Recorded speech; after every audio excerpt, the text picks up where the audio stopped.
Assalamualaikum warahmatullahi wabarakatuh.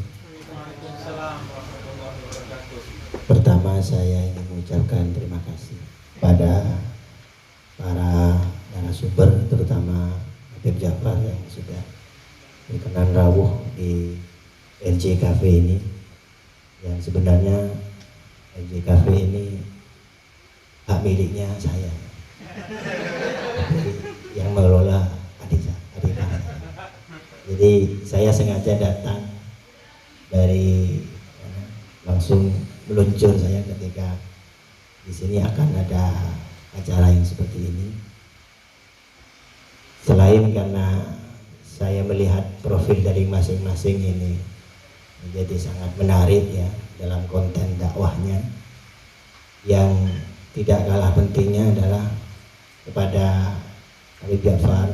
Saya sempat melihat akun Habib dan membuat saya semakin penasaran, karena Habib Ja'far ini dalam penilaian saya dalam berdakwah ini bisa membawa pesan Islam yang dipenuhi dengan keramahan, kesantunan, dan di sisi yang lain agak terkejut juga karena dari sisi kemanusiaan, toleransi antar umat beragama juga Habib ini saya kira juga sudah paham betul tentang ini, dan semoga bisa menjawab terhadap tanda tanya dalam hati saya. Yang ingin saya tanyakan, bagaimana cara menciptakan rasa persaudaraan itu, ketika kita di dunia nyata bertemu dan bahkan berkumpul, bergaul dengan orang di luar agama kita. Bagaimana menciptakan rasa? Yang tiga ini di dunia nyata saya belum melihat. Kumpul dengan orang Kristen, kumpul dengan orang Buddha dan yang lain. Tapi kalau Habib saya lihat di Instagramnya di-share juga itu. Jadi karena terus terang saya ini penasaran gitu. Suatu saat saya pernah nyampe di Vatikan. Saya tuh memang berangkat dari awal itu semangat betul gitu, datang ke Vatikan gitu. Karena apa? Karena bagi saya penting untuk mengetahui bagaimana sih sebenarnya toleransi yang harus diajarkan. Tetapi ketika saya nyampe kok gemuruh hati saya ini tidak enak gitu.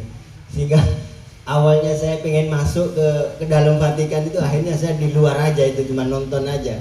Gak enak rasa. Jadi seakan-akan saya merasa berdosa, seakan-akan saya dimarahi oleh Allah Subhanahu wa taala, seakan-akan seperti itu. Sehingga saya akhirnya punya kesimpulan ternyata ya tidak mudah gitu ya untuk kita memiliki rasa persaudaraan yang kuat. Kalau dari sisi rasa itu sendiri belum bisa muncul, dan saya mungkin pada Habib mohon diberikan pemahaman tentang ini, dan sekaligus karena tadi juga jenengan ternyata bersepakat bahwa dakwah itu selama tidak diharamkan ya silahkan, termasuk dengan musik. Maka permintaan sebelum berakhir acara ini, jenengan saya minta untuk melantunkan musik di kafe ini karena saya yakin suaranya tidak kalah dengan penyanyi-penyanyi terkenal. Entah apa nanti yang dibawa oleh Habib. Dan yang paling terakhir kepada siapa? Adinda Hussein, saya support dan terus seperti ini. Sekaligus saya minta untuk segera menemukan jodoh ya. Jangan hanya ditungguin, kalau tidak dicari ya nggak dapat gitu. Kenapa penting? Karena kualitas hidup seseorang itu juga akan berpengaruh ketika kita sudah melanjutkan perjalanan hidup kita.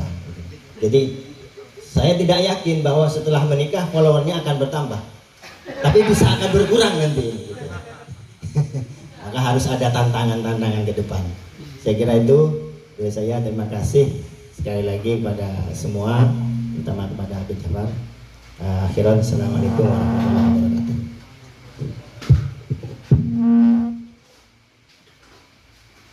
Ya, Bismillahirrahmanirrahim. Soal toleransi itu khususnya kemarin saya ke desa Pancasila itu. Jadi desa Sukarno itu 2 jam dari Bondowoso di daerah Jember, Umbul Sari kecamatannya. Itu satu gang ada 5 musola, kemudian 1 gereja dan 2 pura. Itu sesuai dengan jumlah umatnya. Nomor 1 Islam, nomor 2 Hindu, nomor 3 Katolik. Itu satu gang di desa itu, dan secara umum desa itu begitu. Nah, saya itu membayangkan orang kalau hidupnya di sekitar Ka'bah itu lama-lama kemudian kesakralan Ka'bah hilang kadang di hati dia kalau dia tidak bisa menjaga kesakralannya. Itu teman-teman saya yang rumahnya di dekatnya makam Habib Soleh Tanggul, itu intensitas ziarahnya lebih sedikit dari saya yang dari Jakarta gitu. Karena kesakralan Habib Soleh Tanggul hilang karena dia dekat. Nah, menjaga kesakralan itu kan yang berat kemudian. Nah, makanya ketika kita kemudian pergi ke satu titik di mana menurut kita itu tidak sakral, itu kemudian membuat kita akhirnya bersyukur atas apa yang kita miliki. Nah, makanya saya kemudian sering berkunjung kepada tempat-tempat yang mungkin saya tidak ingin berkunjung ke sana. Yang pertama untuk membuat saya bersyukur, kemudian yang kedua juga untuk kemudian tadi yang disampaikan bahwa segala sesuatu itu kan pasti ada manfaatnya.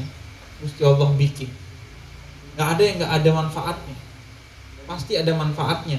Makanya kita mencoba kemudian mencari manfaat itu dari setiap orang, dari setiap realitas yang ada, mau itu muslim ataupun non muslim.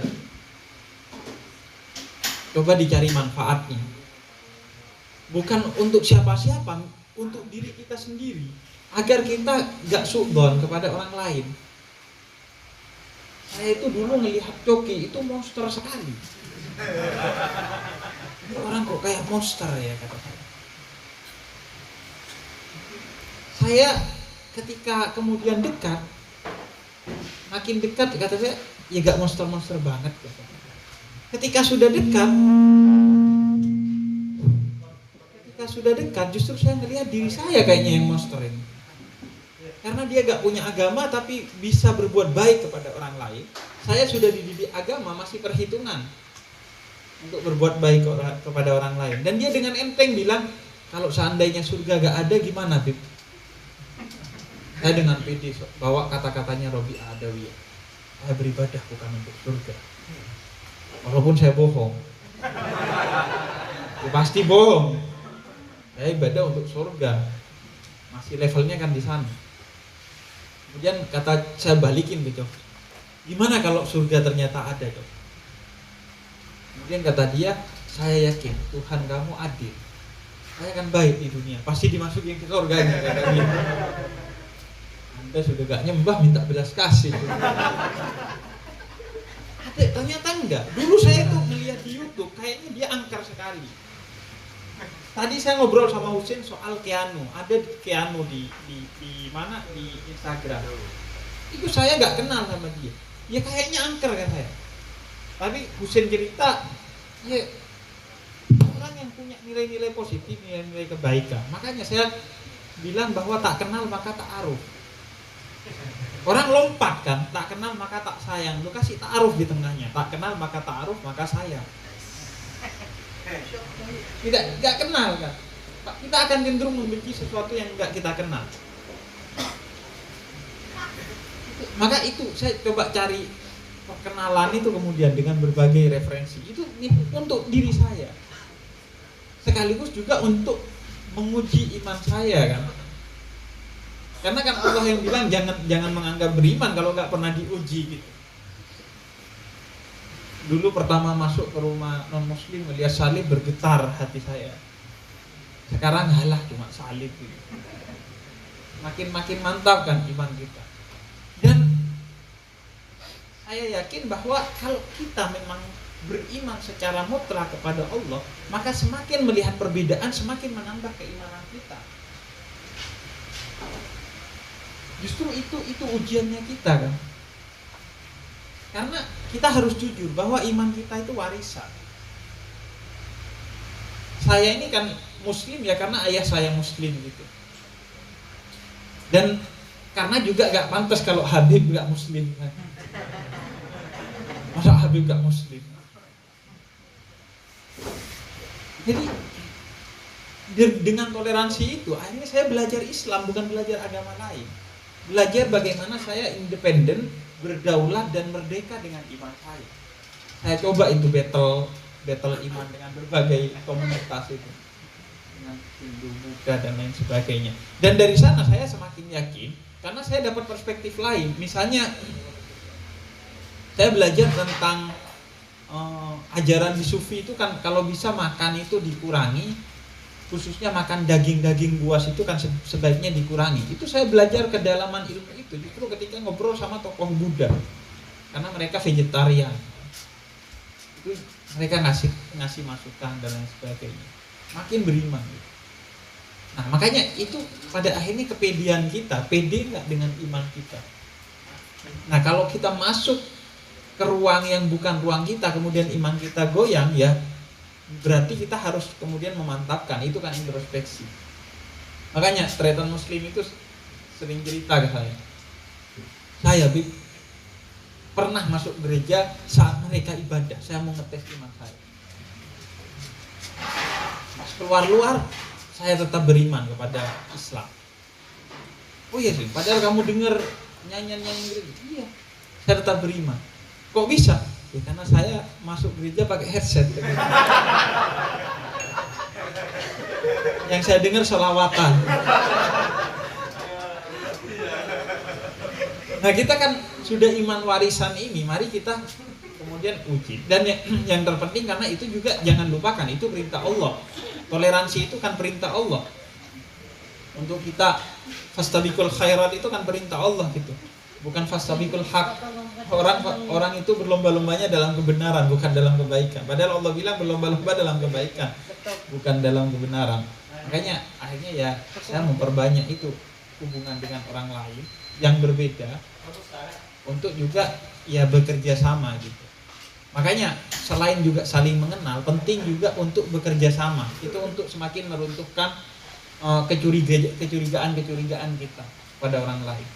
Mungkin di sini masih ada yang seperti saya. Saya baru beberapa tahun yang lalu tahu bahwa gereja penginjil itu bukan gereja yang ngubah-ngubah Injil. Mungkin di sini masih ada yang menyangka gereja penginjil itu gereja yang kerjaannya ngupdate Injil, merevisi Injil. Saya itu dari kecil diajari begitu. Injil itu diubah-ubah. Ada gerejanya khusus, gereja penginjil. Padahal gereja penginjil itu maksudnya gereja misionaris, gereja pendakwah kekristenan. Nah karena dulu saya curiga, itu akhirnya ya saya gak pernah bisa mencintai non muslim. Maksudnya mentoleransi non muslim itu gak bisa.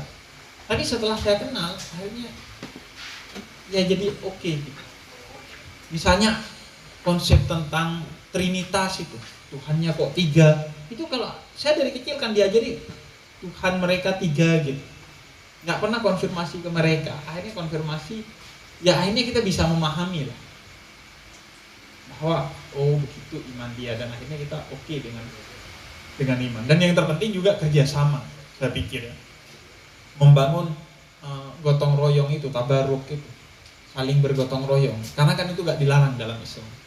Justru itu untuk menunjukkan keindahan Islam. Saya itu kurban tahun lalu, pendeta Yeri Pati Nasarani itu nyumbang 1 kambing. Iya, nyumbang 1 kambing ke saya. Kata saya, ketika dia nyumbang, ini saya sumbang buat kambing. Gitu pendeta. Iya. Asyhadu an la ilaha illallah. Enggak, saya enggak mau jadi muslim. Sampean aja kepedean gitu. Saya kira. Enggak, jadi beliau itu nyumbang untuk merekatkan hubungan.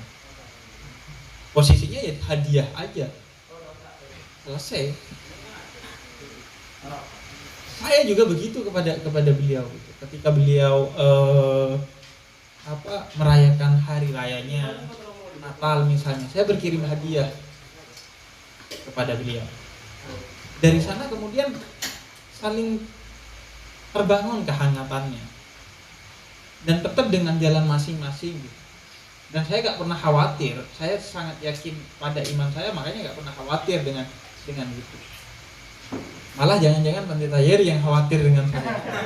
Sama lama berteman ketularan. Soalnya ini bukan cuma muslim, ini Habib gitu ya. Habib ini menular. Minimal gak menular Habibnya, menular muslimnya. Jadi itu sih kalau saya. Jadi bersentuhan, kalau konsepnya pendeta Jack Manoputi itu persentuhan, hubungan kerjasama dengan yang berbeda, itu menumbuhkan toleransi yang tinggi. Makanya orang-orang di desa Sukarono yang saya cerita itu, karena dari kecil toleransi, karena dari kecil itu sekolahnya satu di sana, hanya ada SD Katolik Santo Yusuf. Jadi semua yang non Muslim, Muslim, Katolik, semua itu di sana numpuk. Guru agamanya beda, satu-satu dikasih guru agama. Ustadznya ada namanya Ustadz Samsul dari NU. Mereka tetap ngaji, belajar agama masing-masing. Tapi toleransi terbentuk karena sudah saling mengenal satu sama lain. Itu dulu awal-awal ternyata Muslim cerita ke saya, dia waktu kecil katanya, kalau ada orang Kristen baik, tapi yang Kristen kok baik kata dia. Karena di kepala dia semua orang Kristen jahat. Kebenaran dan kebaikan itu kita gak bisa bedakan gitu. Hanya dari kenalan itu kemudian hilang semua. Nah, soal nyanyi ini yang berat justru. Soal nyanyi baik. Iya, bisa dipikirkan nanti di akhir aja. Oke, lanjut ke pertanyaan setelahnya.